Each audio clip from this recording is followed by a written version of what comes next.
I'm John Carrington, Good morning, I'm Alex Hewitt. and this is Top of the Morning, and we're on top of the Baltimore World Trade Center, right down in the heart of downtown Baltimore, and we're having a great time, and we want you to join us. This is Top of the Morning, and joining us today is filmmaker Mike Gray.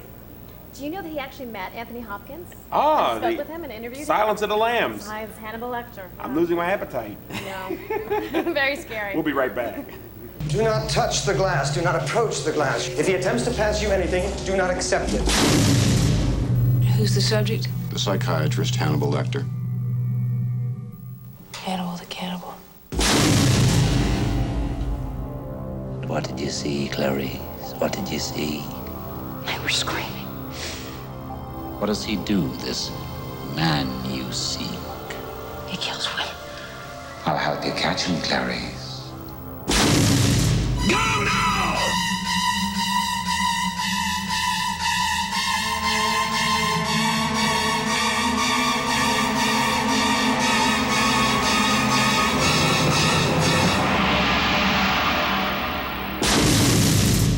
He won't come after me.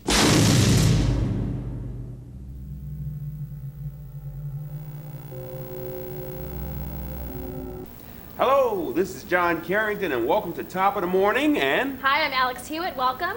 as always, that's Alex, and I'm John. And today we have another wonderful guest for you. We have Mr. Mike Gray, who is a videographer, a film producer, a man who makes things happen with the videotape and the celluloid. Mike Gray, how did you get started in the film industry? Well, we go back quite a few years, as you can see. I do go back a few years.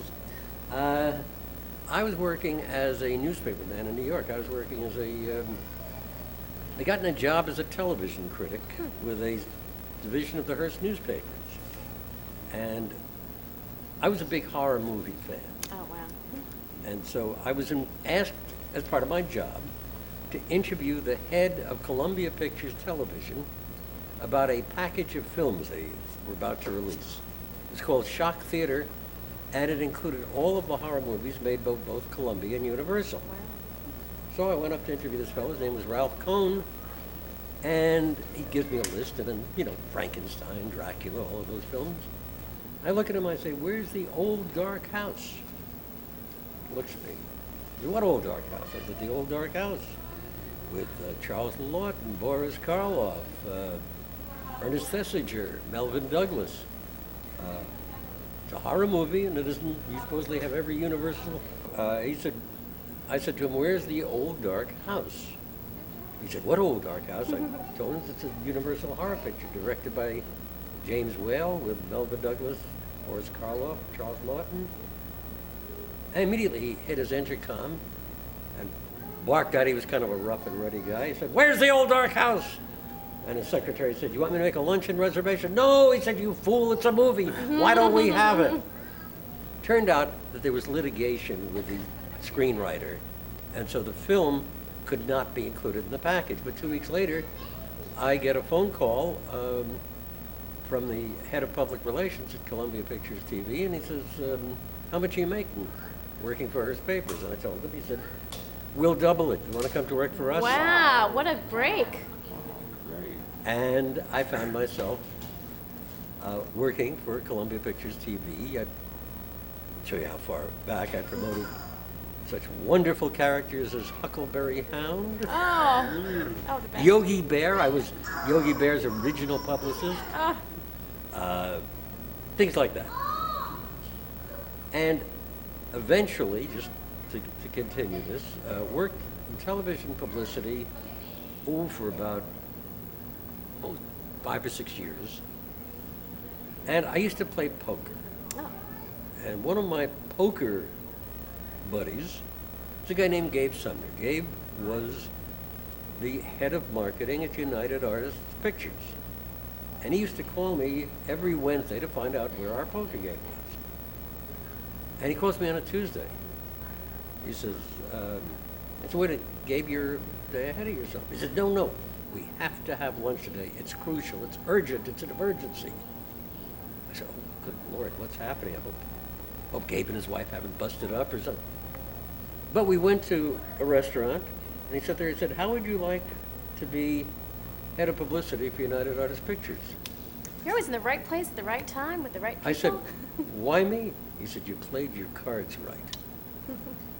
Turned out he, his publicity director, was the son of the chairman of the board of one of the major theater circuits. And this kid was messing up royally. It was after he had told Stanley Kubrick, hey buddy, you make the pictures, I'll promote them, you stay out of my way, I'll stay out of yours, okay, Pally? After he said that Gabe Sumner, who was head of marketing, had to figure out what do we do with him and what can we do? He said, well, he named him, he promoted him to vice president of roadshow operations. UA didn't have any roadshow operations. Send him out on the road, right? They just Hit got the him out road, of Jack. town. Get rid of him. Now he had to appoint someone as head of publicity. But he couldn't appoint anyone from his staff because that would look like a slap in his face.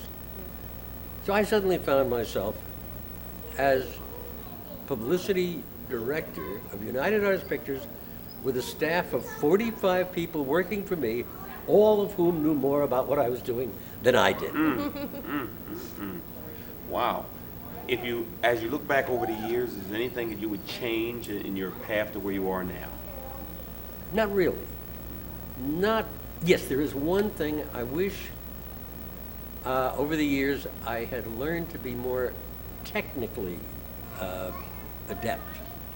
I'd love to have been able to edit, for example, which I am totally incapable of.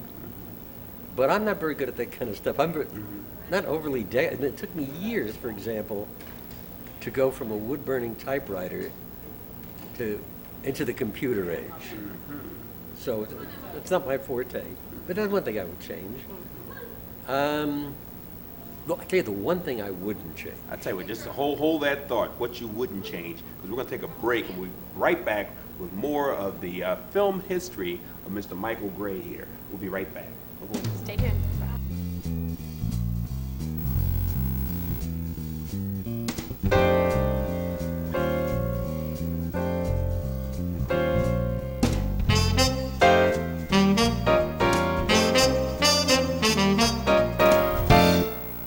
Welcome back, and we're having a wonderful discussion with Mike Gray.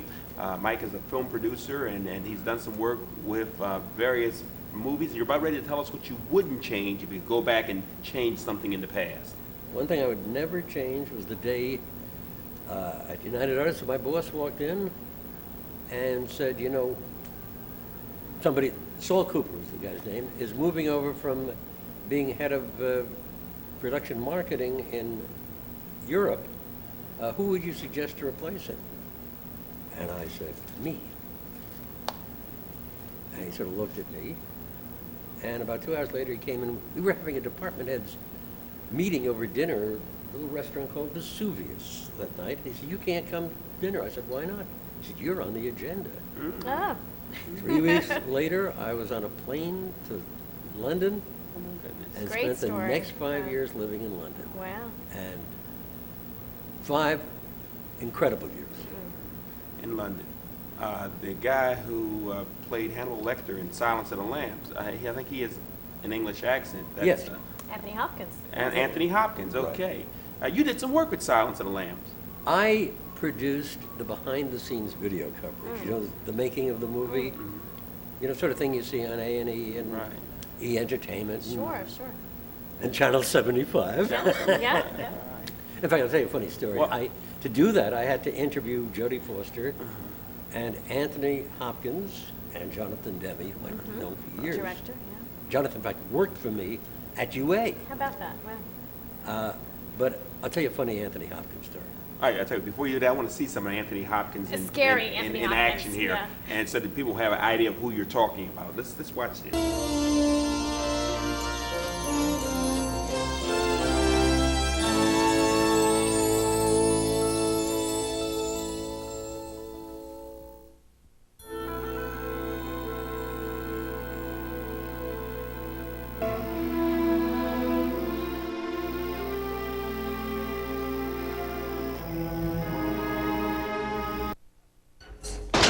Do not touch the glass. Do not approach the glass. You pass him nothing but soft paper. If he attempts to pass you anything, do not accept it. Do you understand me?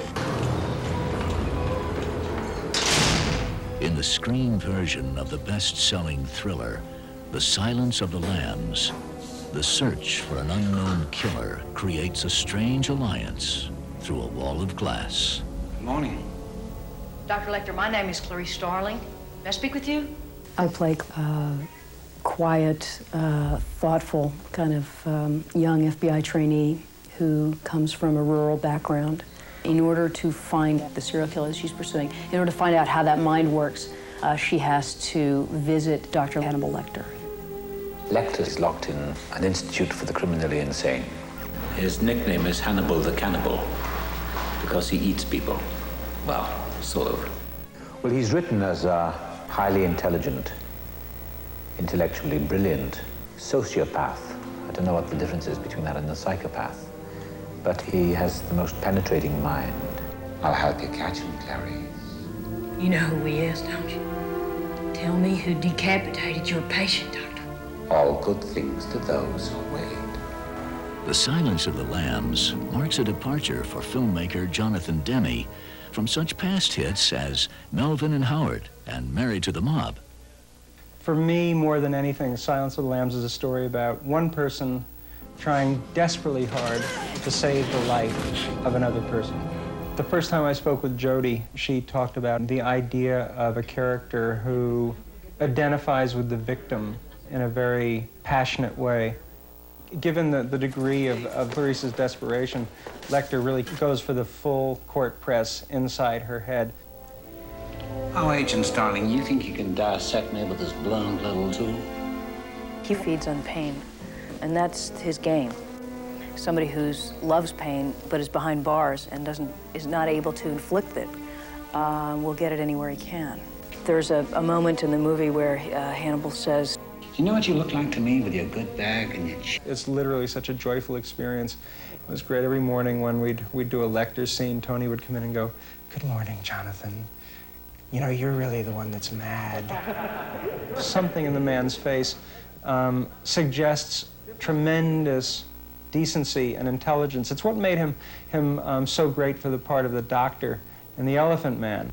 And he still looks like a great, brilliant, humane doctor, except what we know about him now goes against the grain.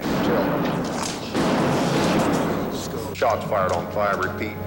Shots fired on 5. Seal off a 10-block radius. Give me the SWAT team and an ambulance double quick.